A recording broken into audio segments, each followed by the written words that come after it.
So episode 9 of The Digital Circus is finally out on YouTube. Since it first debuted in theaters as the last act, one of the main problems fans have with it is that there's a lot of unexplored plot points. I've been making videos on the show since the pilot, so I've seen and talked about hundreds of ideas and theories that fans have had and developed throughout the show's runtime. However, by the time the credits rolled in episode 9, most of these mysteries just weren't expanded upon. This was likely just down to the strict number of episodes and the pacing, but I wanted to make a video specifically going over all the things that were hinted upon or teased throughout the show, and then just didn't get resolved in the end. I hope you enjoy. So let's start off with the past abstracted humans. Throughout the show, we see on the doors that there's a bunch of previous humans who abstracted. There's 12 in total, and in 9, Jax abstracts, making it 13. The main few that are specifically named in the show are Scratch, Caine, Ribbit, and Kaufmo. In 8, we see the original group of humans during the flashback. After the episode came out, over on Twitter, one of the character designers revealed the names of the humans from that scene,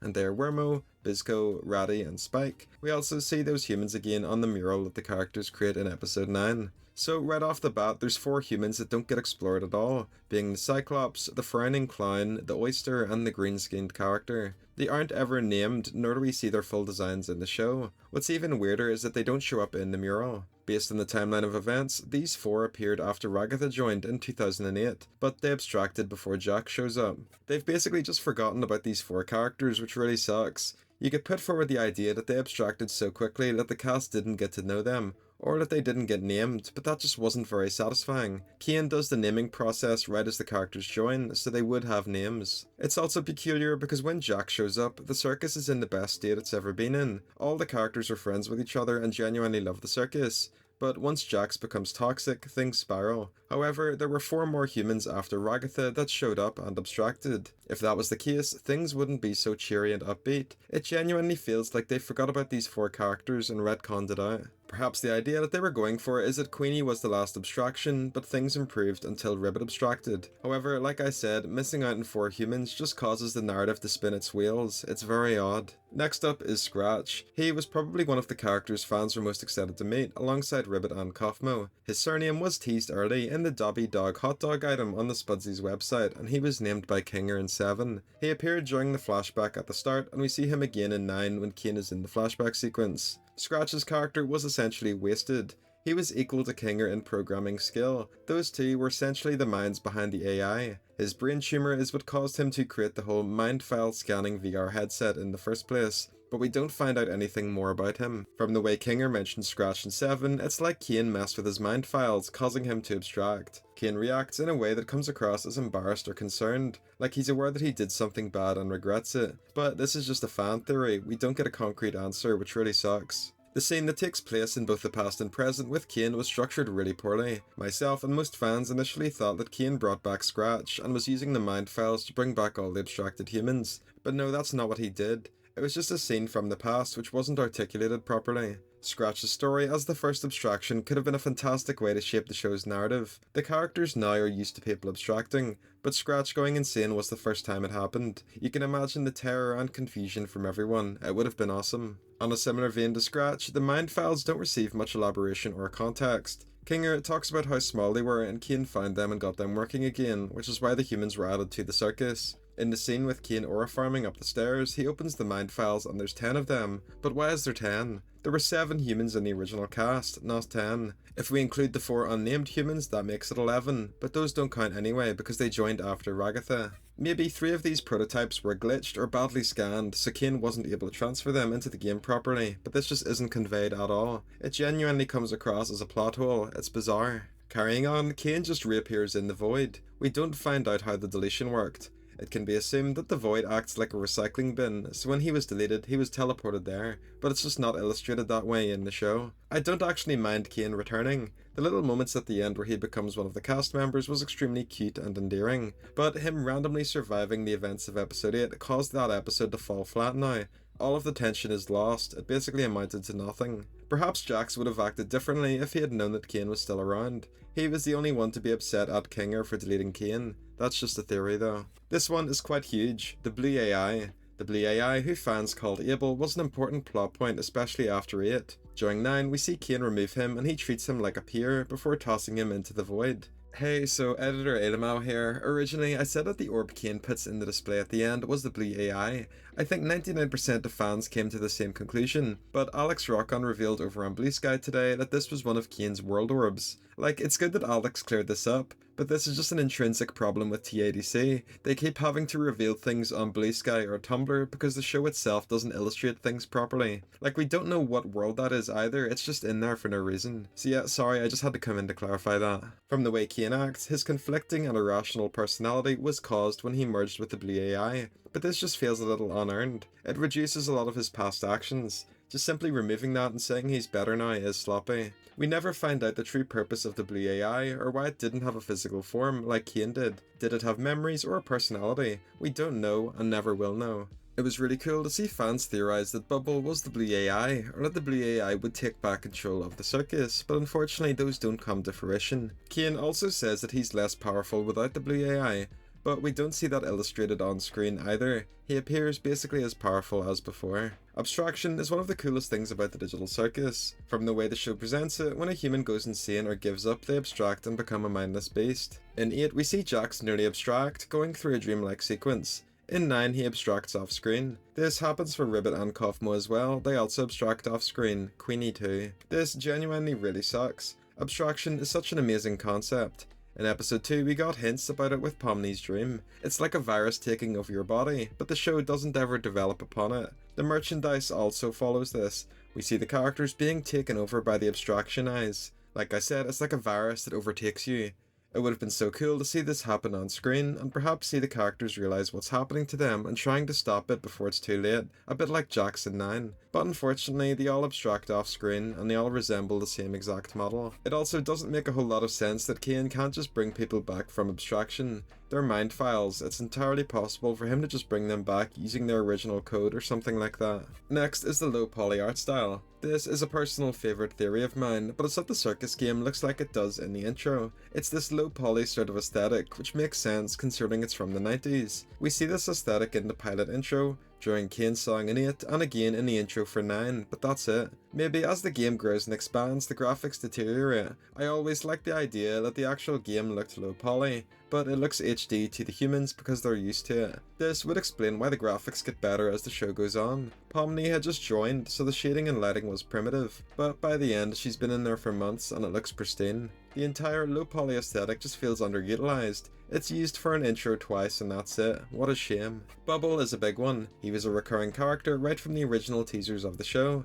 He vanished in 8, and in 9 he's just floating in the void with Caine, but we never find out what his motives were, or if it was him messing with Kinger's PC in 8. It's just assumed that he was Caine's thought bubble, but that's just a fan theory. It was also popular to theorise that he was the Bubble Boy virus, but that didn't come to fruition either. That theory was so cool, it's a shame it wasn't real. Caine makes a bubble-shaped cookie in the end credits of 9, which is cute, but it's just frustrating to not find out what happened with Bubble. Such a fan-favourite character who disappeared with no fanfare or a solid conclusion. Kaufmo is one of the most theorised characters in the show. I remember when the pilot came out and there were fan theories about him that got millions of views. As his room suggests, he was the first character to really become fearful of Caine. He was scared of him and saw him as an antagonist. In 9, we finally meet him and hear his voice, but his abstraction again just happens quickly in a few scenes and off screen. Jax tells him to go be crazy in his room. Why did he start to see the doors? What was it exactly that caused him to abstract? Did he conjure doors and end up in the void, which caused him to go insane? We have no idea. Linked in with Kaufmo, because of the way the pacing works and the loaded storyline, Ribbit's character development flies in and happens over the course of 5 minutes. We learn about her backstory and then Jax turns on her and she abstracts, because Jax isolates her from the group. What did her and Kaufmo look like as humans? What did they get up to? How did they end up in the circus? They had a dynamic that was clearly close, but that seemingly goes out the window because of Jax. They just stop communicating for no reason and Ribbit abstracts. I'm genuinely surprised that Ribbit and Kaufmo didn't get their own slides at the end, especially when Kinger, Aragatha and Gangle knew them. Their existence in the show is basically exclusively to build Jax up and then they're discarded. It's a shame. Mind control is another recurring plot point throughout the show. Caine lies to the cast multiple times. He has the ability to do whatever he wants to the cast. We see how this impacts Jax. He starts to distrust Caine because his mind gets messed with during the adventures. Like I said earlier, Kinger plants the seed that Caine messed with Scratch's mind, causing him to abstract. Caine also messes with their minds during running the show, and at the end when he gives them nightmares relating to their traumas. This plot point ends up going nowhere. Moving on, none of the cast can remember their names. This is another plot point that runs central throughout the show. It's one of the most theorized things. In 9, we finally learn the characters' names and what their real-life counterparts get up to. But why exactly did Caine hide their names? We never find out. He lets them pick their own names in-game or generates them one, but we don't know why he went out of his way to hide that information from everyone. You could put forward the idea that it's a problem with the mind files, but that isn't explicitly stated anywhere. Similarly, Caine doesn't like mixing AI with humans, but we don't find out why that's the case. Caine has the power to create basically duplicate copies of the humans. He created the evil versions during 5, but they do nothing with this ability. He also reuses parts of the human's likeness, like the Dobby Dog in 4 and Kaufmo tire in 5. It would be an amazing horror set piece to have Caine create a duplicate copy of one of the humans, or maybe bring back one of the abstracted as an AI copy. You can imagine the terror this would cause. The characters would second guess themselves. However, this plot point was basically killed off spawn for no reason by Gooseworks.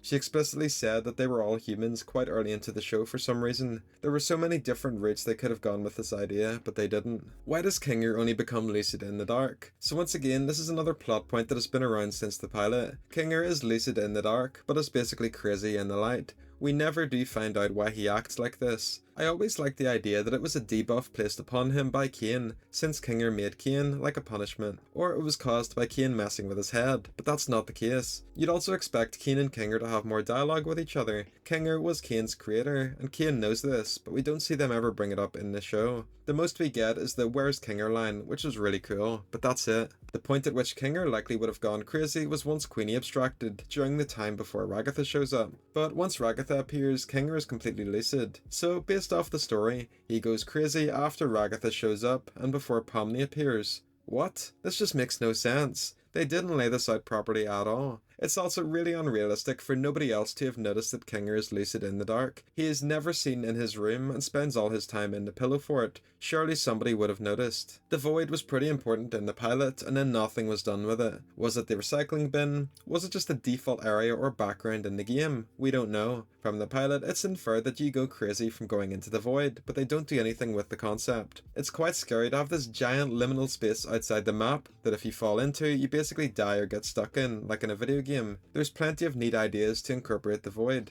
Like maybe someone falls in there and gets stuck or something. C and A. So this is the last of the big plot points that are unexplored. The next few after are quite small, but C and A gets no elaboration at all in the finale. Again, it was one of the biggest things people theorized about since the pilot, and they did nothing with the idea. We learned that it was an artificial intelligence company that made Caine and the Blue AI, and then Caine reuses details about it in the circus, but that's it. We know that it's an abandoned location, but we don't find out the fate of the company. We don't know what its ultimate goal was, or what happened, or why it fell apart. The fact that there's just a computer sitting in an abandoned building that somehow still has power 20 years later isn't explained. There's a chance that someone else could put on the headset and end up inside the game, but that idea isn't utilised at all. How has the PC not been stolen yet? It also would have been cool to see more of the original dynamic of the first group of humans. They would know more about the game and how it operates, and how to conjure items perhaps. So a bunch of details about Jax are left out in the open. We don't find out why he has everyone's keys, why he's afraid of Corn, why he gets his tail back. You could argue that Jax conjured everyone's keys in, but we don't see that happen on screen. People theorize that Jax is afraid of Corn because of a past adventure, but he might just have trypophobia. It's not elaborated on anyway. His tail also randomly reappears halfway through the series. There's no direct in-universe explanation. The Carnival. So the Carnival was the last area of the circus. Throughout the show, we basically saw the characters appearing in each area, but the Carnival was left out for some reason. It would have been the perfect spot for an adventure, or as one of the last locations in the final episode. It just feels really weird to have the show periodically go through all the different areas, and then you just forget about one at the end. So one thing is, how do the characters not know each other's backgrounds? It took until episode 5 for them to reveal things like Zubul working at a bar or Ragatha's history with her mom. But these characters, apart from Pomni, have been shopped together for years. Realistically, these are things Pomni should be catching up on, but instead when they reveal it, it's new info to everybody. It makes sense in real life to be closed off around other people and not to divulge everything obviously, but in the circus there's a lot of downtime between adventures. There's only a few humans, so it makes sense to spend more time together and open up. However, with the way the plot works, they do it in a really odd way that feels unrealistic. During 7, we find out about Caine's office and all of the past adventures. We see a couple scenes from them play out during Jax's flashbacks in 9, such as the Snowy Summit. We unfortunately never find out any more info about these adventures. Obviously, it's not a huge detail, but it would have been cool to visit all those different areas. Like maybe from looking inside the globes, you can see how the events panned out or something. With the way the story occurs, we know that there were years worth of adventures, and we don't ever find out what happened during them. A lot of the show is also spent inside the Circus hub itself, which is a bit boring narratively. The adventures were some of the most fun parts, so it would have been nice to see more of them. Gummy Goo. He has a big role in episode 2, reappears in 4 and has a cameo in 8, but that's basically it. He's used as a plot device for Pomni and it gets discarded. It's a little odd that Pomni or Caine didn't bring him back during the end sequence. They would have a lot more in common since they're both basically code. However, Gummy Goo just ends up being used in every merch drop instead, which is a bit of a shame. Next is why did everyone join on October 15th? This is the date that presumably Caine made the circus using the mind files, but we don't learn why it was that date in specifics. Was this when CNA fell apart? We have no idea. In particular, Ragatha joined on October 15th in 2008. It's an insane coincidence that she joined on the same day years later, but we don't find out why that was the case. It feels like they specifically went out of their way to pick that date and then the plot point went nowhere. And lastly, we have the intro song and the theme. They use it as a way to introduce the pilot and then it reappears during the finale. In the finale, it gets cut off halfway, and since Caine and Bubble aren't around, there's no intro. Kaufmo is gone and Pomni is finally mentioned in the lyrics. But we don't find out what the point of this song was. Does it play out every day? It's clearly something programmed into the system. It happens regardless of if Caine is present. But it's not really used at all. It just ends up being a nostalgic thing in the finale. Like, oh look, it's the pilot intro again. Remember that? That's cool. When it probably could have been another neat way to expand upon the circus. I always liked the theory that the show ends with the song again and then a new human shows up. That would explain what the intro was for. It plays each time a new human appears. Sadly, that never happens. So yeah, that was all the unexplored and forgotten plot points throughout the digital circus. This video isn't a hate video on the show or anything, but more just me laying out a lot of the things that I felt could have been expanded upon. If there's anything I missed, let me know in the comments section down below, and also give me your thoughts on what I discussed as well. As always, thanks for watching.